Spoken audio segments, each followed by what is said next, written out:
compartir la palabra con ustedes. Siempre oramos para que de la misma manera que somos ministrados por el Espíritu Santo por medio de su palabra, usted también sea alimentado y ministrado por el Espíritu Santo. Pues bueno, amados, les invito a que regresemos, pues estamos en el Salmo 91, que vayamos al Salmo 91, el cual cubrimos solamente la primera mitad del primer verso el domingo pasado. Y hoy, con la ayuda del Espíritu Santo, nos proponemos pues cubrir lo que queda de esos dos primeros versos. Solamente estamos tratando los dos primeros versos por ahora. Así que cuando estén en el Salmo 91, diga amén, por favor.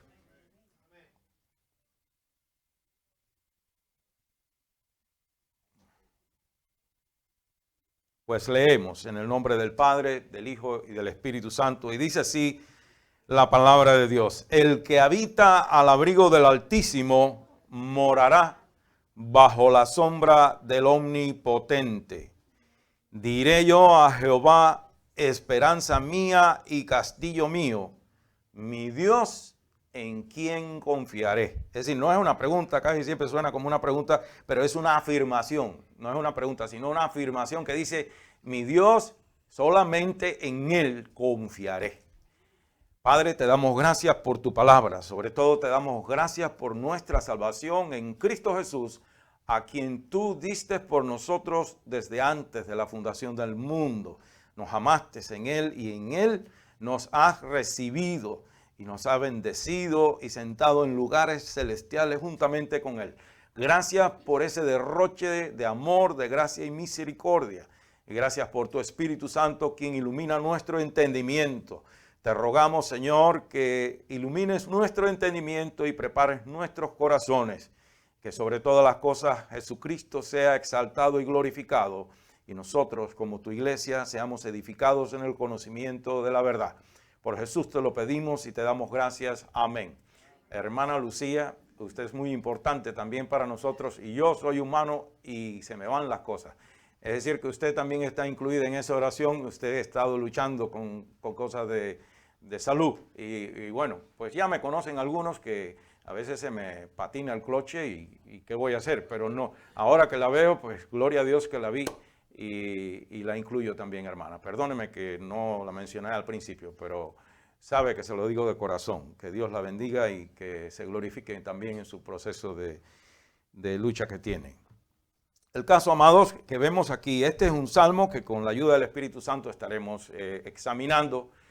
Y la semana pasada estuvimos hablando, lo que tomó el tiempo del mensaje en la primera parte del primer verso. Obviamente hoy no puedo recapitular todo lo que cubrimos, porque entonces no alcanzaríamos a lo que tenemos delante hoy.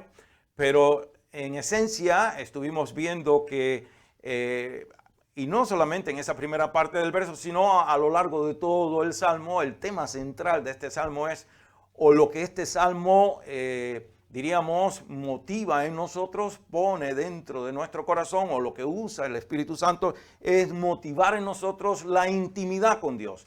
Y como resultado de la intimidad sincera con Dios, viene ese, diríamos, ese estado de una conciencia, de una confianza consciente en lo más profundo del ser humano, de confiar exclusivamente en el Señor. Eso es lo que el salmista expresa a lo largo de todo este salmo. Una confianza, una fe exclusiva en el Dios Todopoderoso.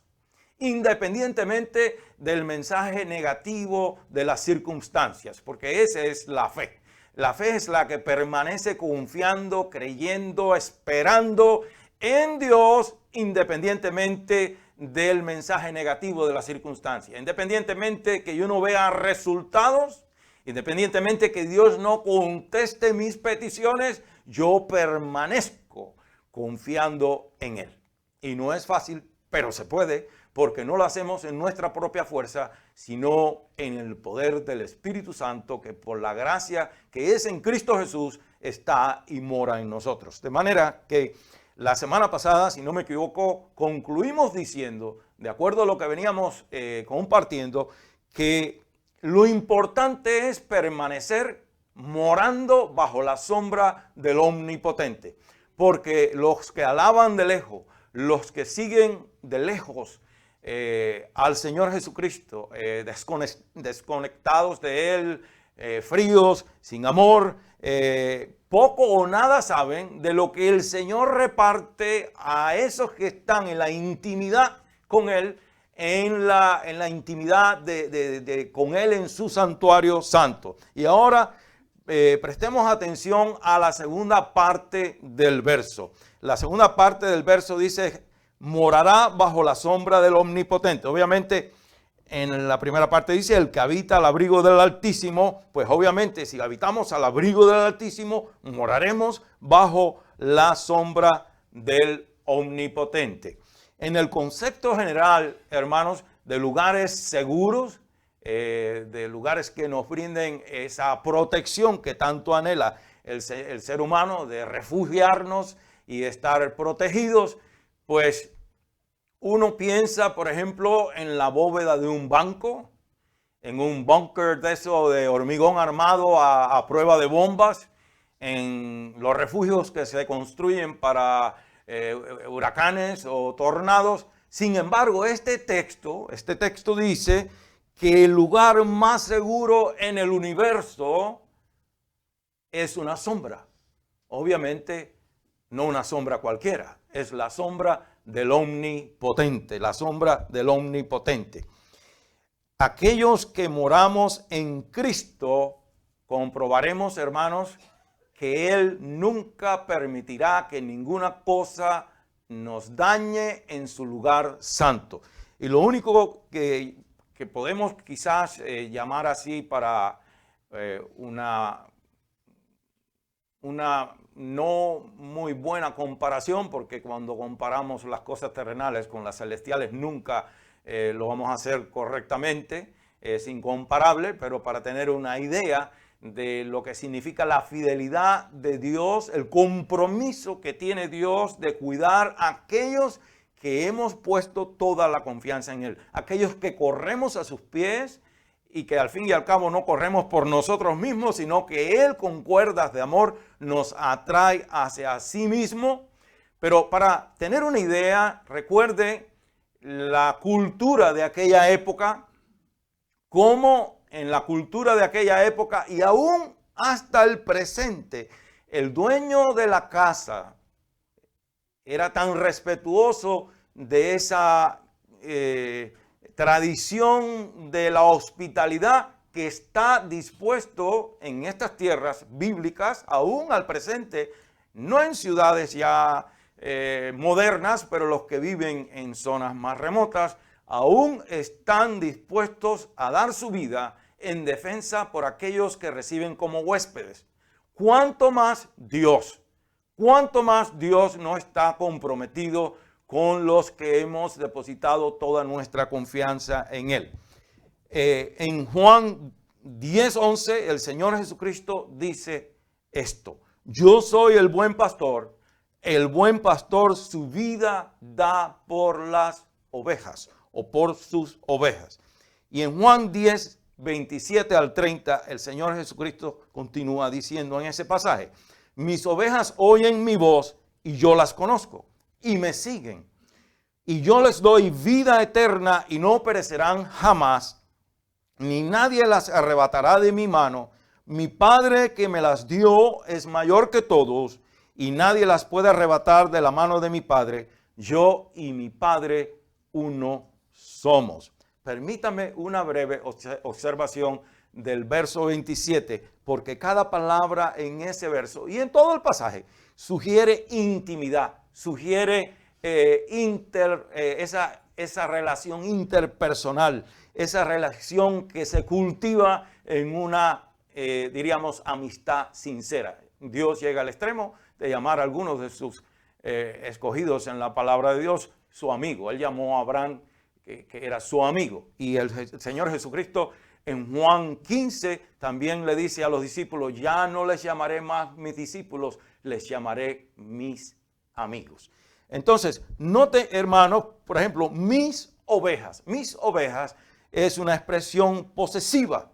son mías, dice el Señor Jesucristo. No solo porque yo las compré con mi sangre, sino porque ellas mismas no quieren pertenecer a ningún otro. ¿Es ese su caso, hermano? ¿Quiere usted pertenecer a alguien más? De ninguna manera. Queremos pertenecer solamente al Señor Jesucristo, porque solo a Él damos la gloria y la honra. La otra frase dice, y oyen mi voz. Y oyen mi voz. Recuerden que el Señor Jesucristo aquí está hablando a un pueblo agrícola pastoril. Ellos estaban bien familiarizados con lo que era el pastoreo de ovejas. Nosotros no, nosotros tenemos una idea, pero no como la gente de aquellas tierras o en otros países donde hay, se practica el pastoreo de ovejas. En España, en Irlanda, en Australia, etcétera, etcétera. Pero aquí, específicamente, cuando el Señor Jesucristo dice, ellas oyen mi voz, Él se está refiriendo a algo con lo que ellos vivían día a día. Y era que el redil, es decir, ese corral donde las ovejas pasaban la noche, que es un gran corral, y en aquellos tiempos era común que los pastores compartieran el mismo redil. Es decir, usted podía encontrarse 4, 5, 8, 10 rebaños en un mismo redil. Y dependiendo del número de ovejas por rebaño, podía haber 500 ovejas como podía haber 10,000 ovejas en un redil, independientemente pues el lugar y el tamaño de aquel redil. Y el caso es que a la hora de sacar esas ovejas en la mañana, pues había una sola puerta, y si usted se puede imaginar el bullicio, la algarabía, el vocerío en esa puerta, no solamente de los pastores, también venían los dueños de los rebaños y el muchachero y todo aquello, pero hay algo muy particular de la oveja, que el pastor venía y él se paraba en la puerta, independientemente que 10 o 12 más estuvieran gritando y hablando. Cuando el pastor llamaba a sus ovejas, ellas escuchaban, le oían, prestaban atención, escuchaban e inmediatamente levantaban su cabeza y comenzaban a enfilarse todas a la puerta y le seguían. Es más, se han hecho competencias en nuestros tiempos, en esos lugares, para demostrar esto, donde alguien quiere impersonar al pastor y llama a las ovejas y no le responden. Pero el verdadero pastor tiene tal, diríamos, relación personal con esas ovejas, aunque son animales, pero Jesús está aplicando esto a nosotros, que se cultiva, se desarrolla tal intimidad, tal confianza, tal dependencia de la oveja en el pastor, que él en medio del bullicio solo llamaba a cada oveja por su nombre y venía el rebaño completo. Vivimos en un mundo plagado, es decir, este mundo está contaminado de ruidos raros. Hay muchas voces en estos tiempos reclamando tener la verdad, prometiendo la última noticia. Está la voz del diablo, está la voz de la carne, está la voz del Señor. Y nosotros como ovejas del Señor, para aguzar o entrenar nuestro oído a escuchar, a identificar la voz del Señor, tenemos que pasar tiempo con Él. Tenemos que tener esa intimidad con Él. De manera que esto no se trata solo de oír, sino de aprender a escuchar. ¿Cómo sabemos que las ovejas no solamente estaban oyendo, sino también escuchando? Bueno, porque el verso sigue diciendo que ellas, dice, y me siguen. De manera que ellas responden a la voz del pastor siguiéndole. Y existe, hermanos, una gran diferencia entre oír y escuchar. Oír es un proceso pasivo, involuntario, pero escuchar es una capacidad que requiere concentración, cuidado, es decir, usted presta atención. Para escuchar usted necesita concentrarse más, enfocar la atención en el que está hablando o en el emisor del sonido. Mire, por ejemplo, hay veces que yo digo esto con todo respeto y no quiero que nadie se ofenda, pero es la verdad. A veces yo he estado aquí predicando y veo a algunos que están viendo sus celulares. Bueno, pues me están escuchando, me están oyendo mis palabras, pero realmente no me están escuchando. porque no, es decir, si hacemos una prueba y le preguntan, ¿de qué estaba hablando en este momento? Yo creo que estaba hablando, sí, comenzamos en el Salmo 91, pero no sé por dónde va ahora. Porque, pues, una cosa es oír el vocerío y otra es distinguir lo que se está diciendo, es ser capaz de descifrar lo que estamos hablando. Pero en cuanto a nosotros, las ovejas del Señor, estamos atentas a su voz, estamos pendientes a la voz del Señor. Lo próximo que él dice en ese verso es, yo las conozco. Y yo quiero que usted sepa que este conozco no tiene nada que ver con la omnisciencia del Señor. El Señor todo lo sabe. Él todo lo sabe. Él sabe inclusive el piojo que está en la oreja de un elefante en medio de la sabana de África en este momento. Pero no se trata de ese conocimiento. Él las conoce. ¿Por qué? Porque hay una relación personal con Él. Hay un pasaje donde el Señor Jesucristo dice, en aquel día me llamarán Señor, Señor, en tu nombre, fíjese que tenían los dones del Espíritu Santo, en tu nombre echamos fuera demonios, en tu nombre sanamos enfermos, en tu nombre resucitamos muertos, es decir, operamos milagros, en tu nombre hicimos maravillas, y Jesús le va a decir, apartaos de mí, hacedores de maldad, no os conozco. De manera, Él conoce perfectamente lo que hacían y cómo vivían y para quién vivían, pero no les conoce en la intimidad que debe conocer el siervo a su Señor y viceversa. Amén, hermanos. Esa es la maravilla de este asunto. Es decir, tener comunión quiere decir afinidad, relación, unión. Es decir, tomar compartir algo en común. ¿Qué tenemos en común con el Señor? Tenemos en común su santidad que Él ha depositado en nosotros. En el momento que el Espíritu Santo, en el momento que nosotros, por la gracia de Dios, fuimos llevados a los pies de Cristo, porque nadie va a Cristo. No hay un solo hombre en la historia de la humanidad que haya dicho, yo voy a buscar de Dios hoy. Nadie. Hay gente que dice, cuando yo encontré a Cristo. No, Señor, usted no encontró a Cristo. Cristo lo encontró a usted. Y el Espíritu Santo lo atrajo a usted a Cristo, porque el Espíritu Santo es quien nos convence a nosotros de pecado, de justicia, de juicio. El Espíritu Santo es el que nos hace ver que nosotros estamos en una bancarrota espiritual que solamente Jesús nos puede sacar de ella, que nosotros no nos podemos salvar a nosotros mismos. Entonces, cuando el Espíritu Santo nos lleva a los pies de Cristo y estamos por esa convicción espiritual, que somos pecadores y que solo Él nos puede salvar de nuestros pecados, entonces nosotros confesamos a Jesús, lo recibimos, lo confesamos como único Señor y Salvador personal, y en ese instante el mismo Espíritu que nos trajo a Él, porque la Escritura dice que nadie puede llamar a Jesús Señor si no le es dado del Espíritu Santo de Dios.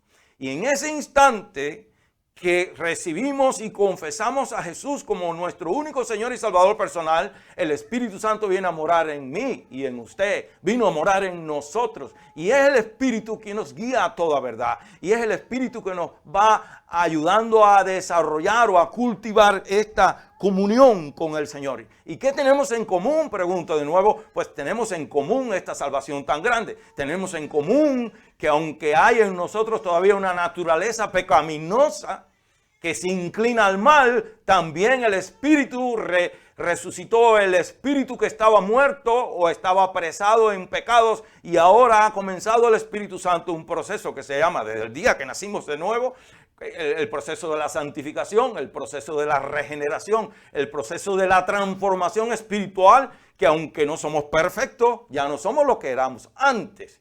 Amén, hermanos. O al menos espero yo que no seamos lo que éramos antes. Es decir, aún luchamos con la carne y lucharemos con la carne hasta el último día que estemos en este mundo. Pero ya las cosas que antes nos atraía tanto, ahora las aborrecemos. Aunque de vez en cuando nos puede hacer la cosquillita, pero ahora la aborrecemos y anhelamos vivir para y agradar a aquel que amó nuestra alma y que ama nuestra alma. Entonces, eso es comunión, compartir algo en común, que somos de Él, que Él es nuestro Señor, que nosotros somos sus siervos y sus siervas, sus hijos. Entonces, es un conocimiento que emana de una relación interpersonal. ese conocimiento, cuando él dice, y yo las conozco, mana de esa relación en la que usted y yo diariamente cultivamos con él por medio de la oración. Y estuvimos hablando en el último pasaje del libro de la epístola a los Efesios, en Efesios 6 del 10 al 19, específicamente en el verso 18, estuvimos hablando que cuando habla de orar sin cesar, se está refiriendo a la continuidad de la oración y no necesariamente que usted esté en un rincón de rodillas orando 3 horas, sino que es estar apercibidos de la real y permanente presencia de Dios en nosotros y en nuestro entorno, de manera que nosotros nos mantenemos en comunión con Dios todo el tiempo. Eso es orar sin cesar. Usted va manejando, usted está lavando los platos en su casa o está en su trabajo, en lo que usted trabaja, yo no sé lo que sea. Usted está ocupado, inclusive en una reunión familiar, usted puede estar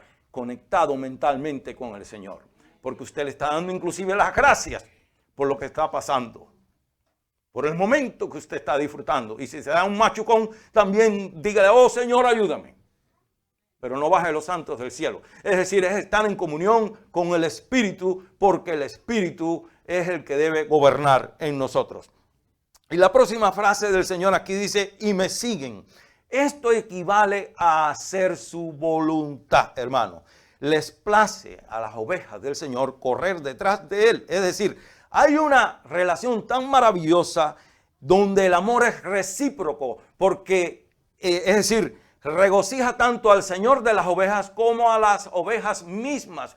Ya lo dije al principio, es decir, no solamente es que somos de Él, sino que nosotros no queremos ser de ningún otro. Mientras más conocemos, no cantamos un himno hace un rato, que mientras más le conocemos, más queremos aprender de Él.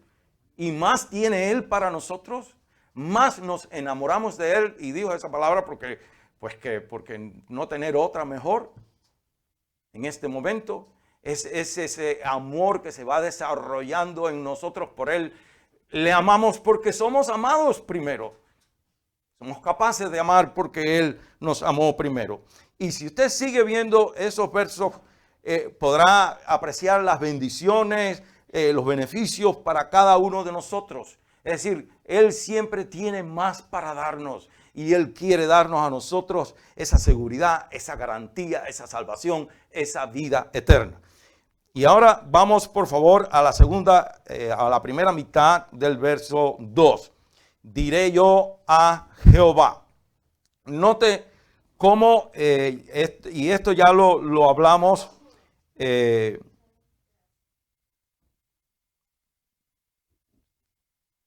no, perdón, estamos todavía en el 91.1, la segunda mitad. Morará bajo la sombra del Omnipotente. Todavía estamos ahí. Note cómo la referencia aquí no es nada menos que en ese título, en ese nombre de la deidad, de las prerrogativas de la deidad, su omnipotencia. Por eso dice el Dios todopoderoso, el omnipotente, el Dios todopoderoso.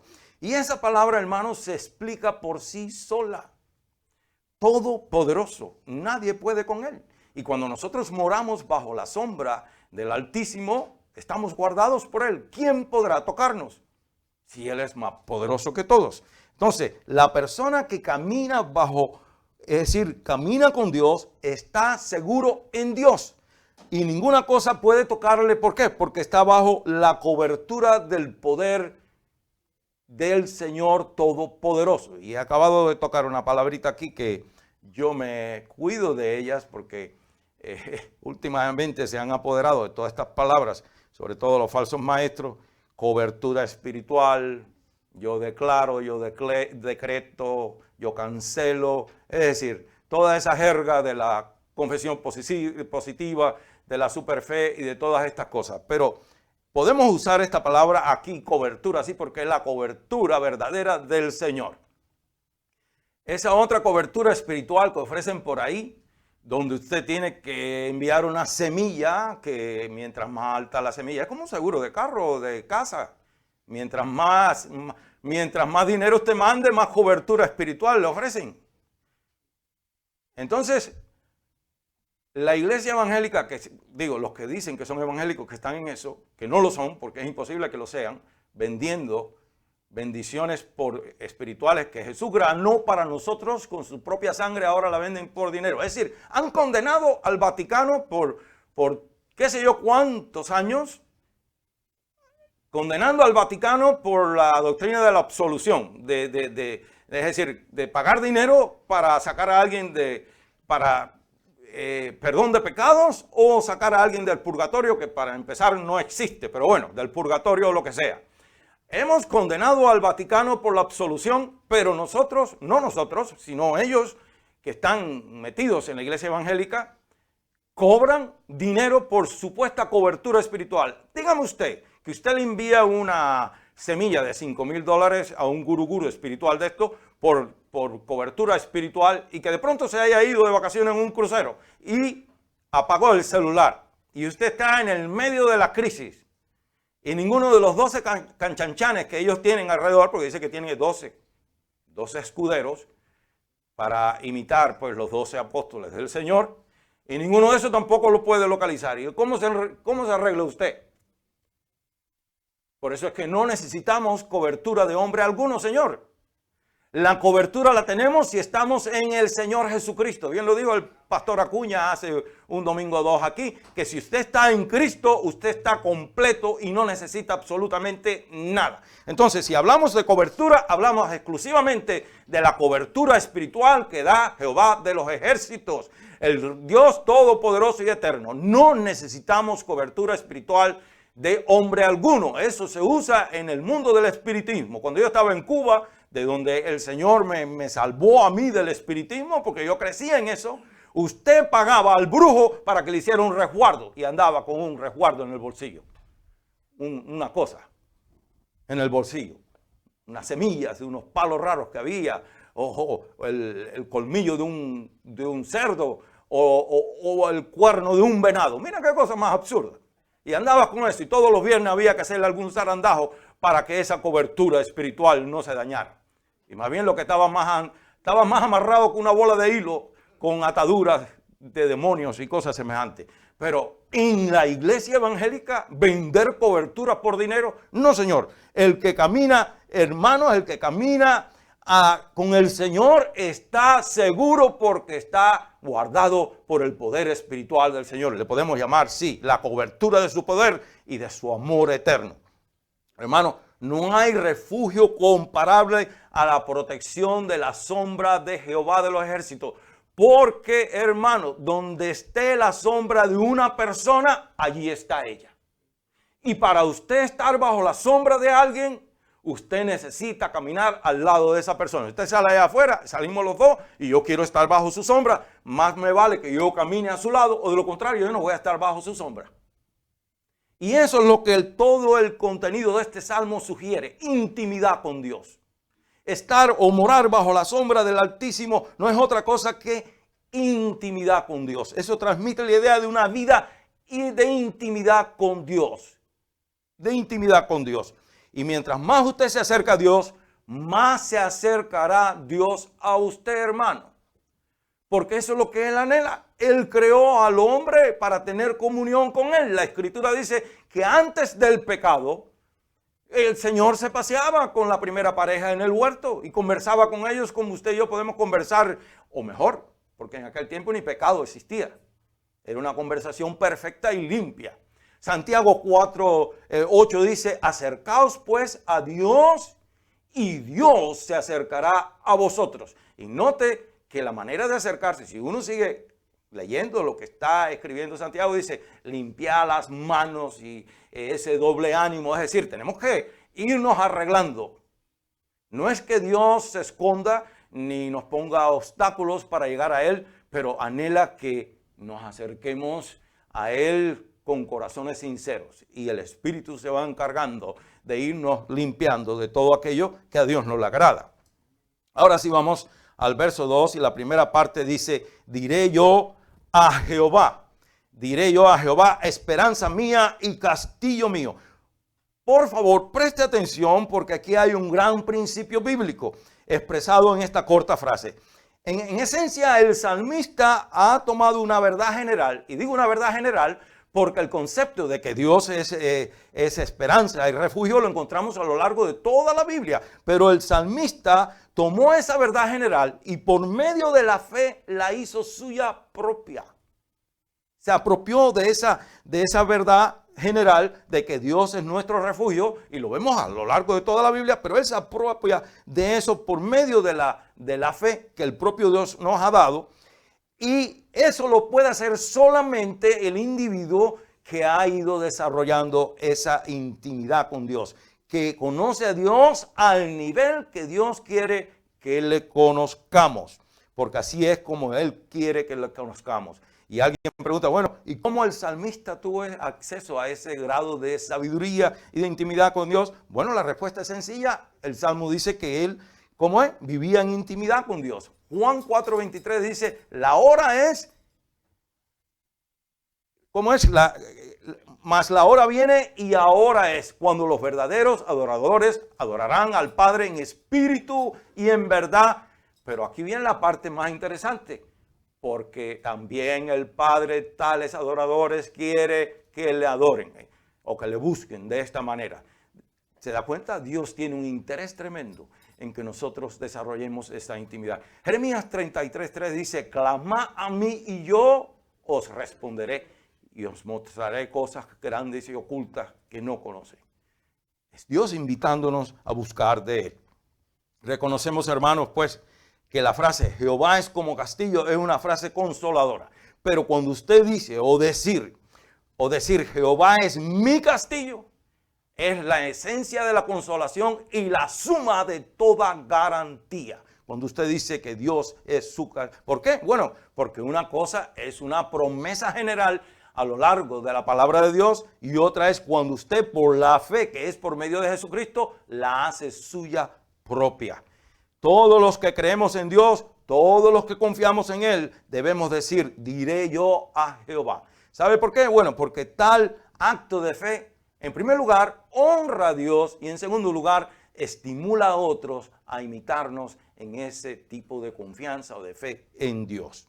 La mayoría de las personas, hay un gran problema, la mayoría de las personas están más inclinados a comentar o a hablar de sus dudas, inclusive algunos se jactan de sus dudas de Dios. Algunos dicen que tienen una tremenda pelea con Dios, pero es su deber y mi deber, no independientemente de lo que otros digan, pero es nuestro deber decir, el Señor es mi refugio y en Él yo viviré confiado. El Señor es mi refugio y en Él yo viviré confiado. Ahora bien, recuerde que lo que nosotros expresamos en palabras, tenemos que demostrarlo con hechos.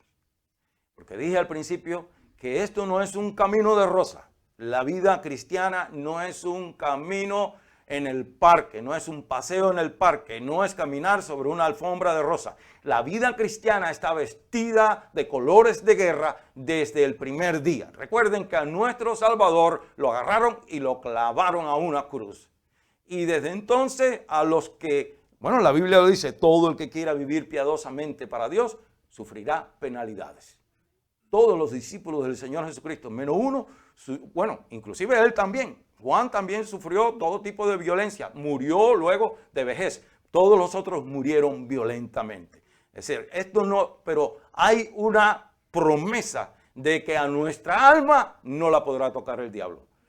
He dicho, y no lo digo, pues los que no están por primera vez, no crea que lo estoy diciendo en una manera irrespetuosa o que yo tengo poco aprecio por la vida. No, a nosotros, hermanos, nos podrán moler vivos, nos podrán quemar, nos podrán cortar la cabeza, nos podrán hacer comida de perro y gato, pero nuestra alma está guardada bajo la sombra del Omnipotente.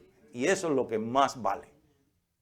Es decir, el Evangelio no es, el mensaje del Evangelio no es que ahora, porque somos hijos e hijas de Dios, Dios nos tiene que bendecir con un yate de $50 millones para andar navegando en el Pacífico. Eso es absurdo, es una mentira ridícula. La verdad del Evangelio es que todo el que confíe en el Señor Jesucristo, dice, a los suyos vino y los suyos no le recibieron, mas a todos los que le recibieron, a todos los que creen. Y creen, el verbo está en el tiempo presente continuo. Es decir, la expresión de ese verbo es presente continuo. Quiere decir, creen, que no dejamos de creer, que permanecemos creyendo y vamos creciendo inclusive en nuestra fe. A todos los que creen en su nombre, les dio potestad de ser hechos hijos e hijas de Dios. No dice, le dio un voucher, como dicen en inglés, para que vaya al banco y qué sé yo, y saque $1,000,000 y empiece a comprar todo lo que el dinero puede comprar. Eso no es lo que dice. Lo que dice es que vino a salvarnos de nuestros pecados. Jesús no vino aquí a hacerlo a usted rico. Jesús vino a salvarlo a usted de sus pecados y a salvarme a mí de los míos. Entonces, seguimos diciendo pues que nos debemos regocijar como el salmista. Nos debemos regocijar en que, es decir, ese refugio, esa fortaleza impenetrable. El Señor Jesucristo venció a las huestes de Satán. Los ridiculizó en el día que entregó su espíritu y estuvo muerto esos 3 días, bajó al infierno y los ridiculizó a todos. Y si usted lo quiere ver, eso está en Colosenses 2, del verso 13 al 15. Pero ahora no tenemos tiempo de ir allá. El caso es, hermano, que Jesús siempre se interpone entre nuestros enemigos y nos defiende de ellos, sean carnales, sean espirituales. Los edificios o los refugios fabricados por el hombre no pueden proteger de pestilencias ni de demonios. Es decir, no pueden proteger de enemigos espirituales. Pero el Señor Jesucristo sí puede. Y lo hace todo el tiempo. Y si como no fuera suficiente llamar al Señor su esperanza y su refugio, note que el salmista dice, mi Dios en quien confiaré. Ahora, en eso no hay mucho más que decir. Mi Dios incluye todo. Dice que toda buena dádiva y todo don perfecto. Es decir, Dios provee para nosotros lo que inclusive el corazón del hombre es incapaz de concebir en cuanto a protección, seguridad, garantía, salvación y vida eterna. Todo lo tenemos en Cristo Jesús. Dice la Escritura que Dios Padre nos amó desde antes de la fundación del mundo y que nos aceptó en el amado y que aún estando nosotros muertos en delitos y pecados, nos resucitó juntamente con Él y nos hizo sentar con Él en lugares celestiales. Eso es lo que se conoce, diríamos, en cuanto a lo ideal. Espiritualmente, en el momento que usted y yo nos convertimos a Cristo, en cuanto a Dios se refiere, ya Dios no nos ve como somos. Él nos ve a través de la sangre de Jesús. Y ya por la justicia de Jesús, que es acreditada a favor nuestro, Él nos sentó ya en lugares celestiales. Que aún estamos aquí en lo real y que tenemos que pasar el proceso ese de la transformación, de la regeneración, de la santificación, hasta el día que Él nos llame, sea vía de la muerte o por el arrebatamiento de la iglesia. Pero en cuanto a Dios se refiere, en Cristo ya estamos sentados en lugares celestiales. Así nos ama Dios y así hemos sido amados. Amado, usted no puede hacer nada para que Dios le ame más ni le ame menos. El amor de Dios por usted es eterno, incondicional. Que Él nos discipline. Bueno, todo padre que ama a su hijo lo disciplina. Y que si no lo amare, pues no, el que no ama a su hijo no lo disciplina. Y lo deja que se haga un tarambana cualquiera que no sirva para nada por ahí. Pero el que ama al hijo lo disciplina porque quiere lo mejor de él. Y Dios nos disciplina a veces cuando tiene que disciplinarnos, pero eso no es para cuestionar su amor. Entonces, amados, nosotros los que hemos puesto toda esta nuestra confianza en Dios, perseveremos en Él hasta el fin. ¿Sabe por qué? Porque Dios jamás nos ha fallado, ni nos fallará nunca. ¿En qué cosas pone el mundo en que vivimos su confianza? Bueno, el mundo en que vivimos pone su confianza en la bolsa de valores, en los planes de retiros, en cámaras y en sistemas de seguridad para las casas, en un AK-47. Pero, es decir, para el brazo de carne es cosa natural confiar en las cosas de la carne y en las cosas de este mundo. Para nosotros, los que hemos ya o estamos siendo regenerados por el Espíritu Santo, debe ser también cosa natural confiar exclusivamente en Dios. el mundo confía en las cosas del mundo, nosotros confiemos en el Señor. Sabemos que el Salmo dice que moramos bajo la sombra del Omnipotente. Sabemos que cuando viene una tormenta, usted ve que los pájaros vuelan hacia lo espeso del bosque. Las zorras corren a sus madrigueras. Y nosotros, los que estamos en Cristo, cuando venga el momento malo, perseveremos ahí. No nos demos por vencidos, perseveremos en Él. Porque lo primero que viene es el mensaje de las alternativas. Hay que buscar qué hacer. Busquemos qué hacer, pero confiando exclusivamente en Cristo Jesús. Es decir, estas cosas hacen eso, pero nosotros confiemos en Él. Es más, por cuanto nosotros nacimos ya en Cristo, la Escritura dice en 2 Corintios 5:17, de modo que si alguno está en Cristo, nueva criatura es. Es decir, las cosas viejas pasaron, he aquí todas son hechas nuevas. Ya usted y yo no podemos seguir pensando como pensábamos antes. Porque la gente del mundo tiene su mente todavía natural. Es normal que piensen en las cosas de la carne, en las cosas del mundo. Pero usted y yo, según 1 Corintios 2, del 12 al 16, gracias al proceso transformador del Espíritu Santo, tenemos la mente de Cristo. No es que tengamos una mente omnisciente, ni omnipotente. No tenemos la mente divina de Cristo. Lo que quiere es que tenemos una mente que es capaz de entender la doctrina de Cristo, que es capaz de entender el mensaje del Evangelio, que es capaz de correr y permanecer a los pies de Cristo, porque el Espíritu Santo nos ha venido, Él es el que nos guía a toda verdad. Eso quiere decir tener la mente de Cristo. No es que ahora nosotros somos diositos en miniatura, como enseña la gente en muchas iglesias por ahí. Nosotros no somos diositos en miniatura. Nosotros somos pecadores arrepentidos que gracias al Señor Jesucristo estamos siendo transformados, estamos siendo limpiados por el Espíritu Santo. Pero eso de tener la mente de Cristo no lo digo yo, está en 1 Corintios 2:16. Entonces, amados hermanos y hermanas, donde quiera que a nosotros se nos demande demostrar nuestra fe en el Señor Jesucristo, hagámoslo sin titubear, porque Él jamás nos fallará. Jamás nos fallará. Nosotros debemos honrar al Señor. Hermanos, cuando nosotros decimos que en el Señor confiamos, más vale que demostremos esa confianza. De lo contrario, estamos traicionando esa fe en Dios. La palabra dice que sin fe es imposible agradar a Dios, pero que Él es galardonador de los que le buscamos. Y Él siempre nos va a bendecir con su presencia y con su protección. Entonces vamos a estar en pie para orar.